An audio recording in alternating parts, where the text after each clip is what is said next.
if you want to improve your pitch, you're going to have to stop winging it. I don't know who this is for. If this is something you're doing, though, you need to stop if you want to improve consistently. And I'll give you 3 reasons why.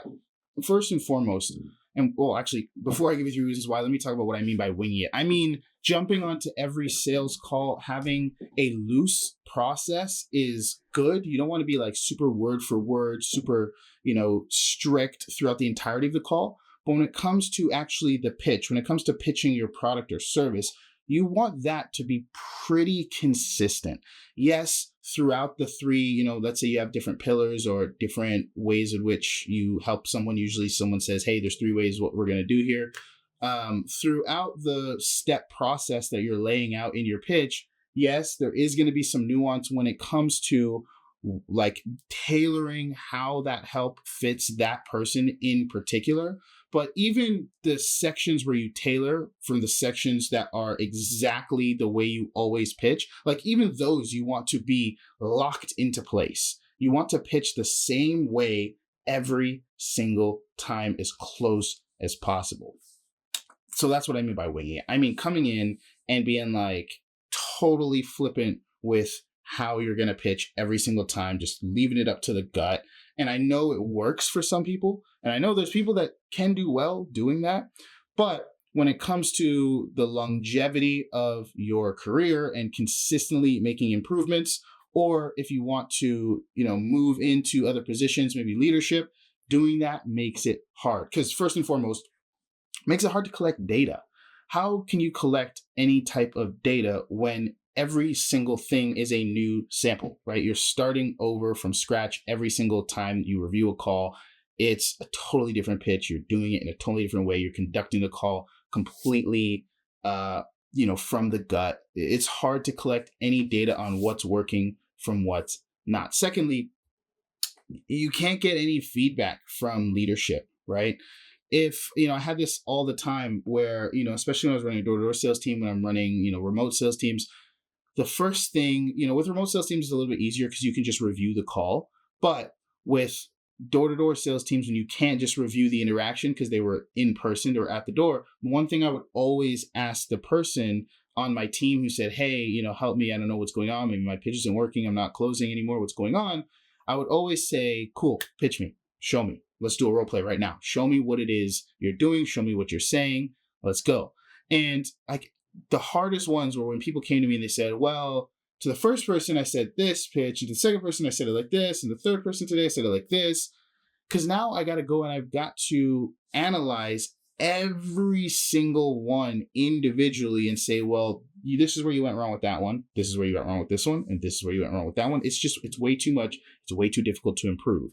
Now, the people who made the best progress, the fastest progress, and got great results were the people who went in and I would say, they'd say, hey, I'm struggling with my pitch. Said, cool, pitch me. They would pitch me. And then I'd say, oh, right there, change that. You kind of went off the bandwagon right there. They would plug that hole. Boom, they're closing again. Away we go. Super simple. So you definitely want to keep a somewhat strict, as consistent as you can pitch. Every single offer I've been on where I've had the highest close rates, it's been because I've been following one strict pitch and pitching pitching the same way every single time. So if you're not doing that, make sure you're doing that. And the third reason is it's hard to duplicate the process, right? Let's say right now you're a solopreneur, you're the business owner, you're, doing the marketing, you're doing the delivery, you're doing the sales, you're doing it all, you're a one-man show, you're pitching willy-nilly, you have you're pretty much just pitching off conviction because it's your baby, you have a passion for what you're selling, so it's easy to close deals no matter what. You're just kind of throwing stuff out, throwing out offers, whatever, willy-nilly. And then you hire a sales rep.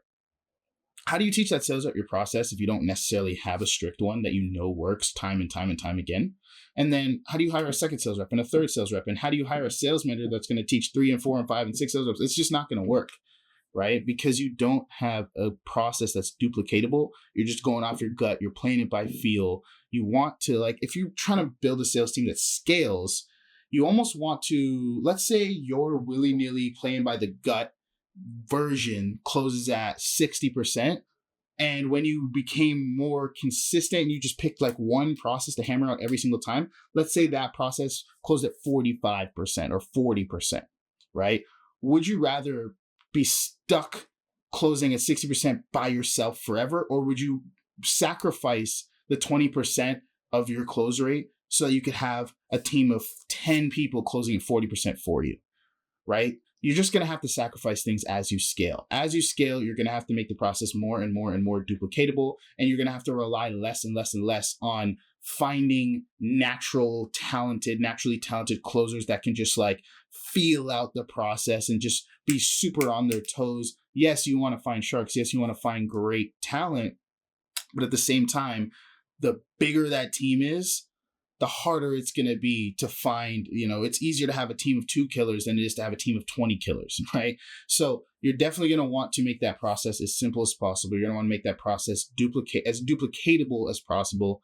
And that's what's going to lead to scale. So for you people that are actually closing, being consistent is going to help you get feedback so that you can consistently improve, because you're changing one variable at a time. You're not changing the tons of variables in your pitch every single time you pitch. It's going to be near impossible to actually improve your pitch. And for you that want to actually get to leadership, you are going to be able to take your process, if it's consistent, and pass it down to other people on the team to elevate yourself into leadership. And when you are into leadership, hire and recruit and training is going to be a lot easier for that offer, because you're going to be able to pass the same duplicatable process around. And same thing, business owners, you're going to be able to pass around that duplicatable process to everyone on the team, and things will just work like clockwork. And you can just fire and hire based on the ability of someone to just fall in line with the strict process that you have. So if you want to get better sales, if you want to ensure that you're doing something that's long-term scalable, make sure you're not winging it. Make sure you're not going into things willy-nilly, especially when it comes to the pitch. Discovery, a lot more leniency. You definitely just want to be present with the person. You want to focus on them. Everyone understands that discovery, you can't be a robot. But when it comes to the pitch, when it comes to how you present your offer, you guys all got to be presenting the same thing. It works way better. Hopefully that helps. If you're not doing it, give it a try. See you guys in the next video.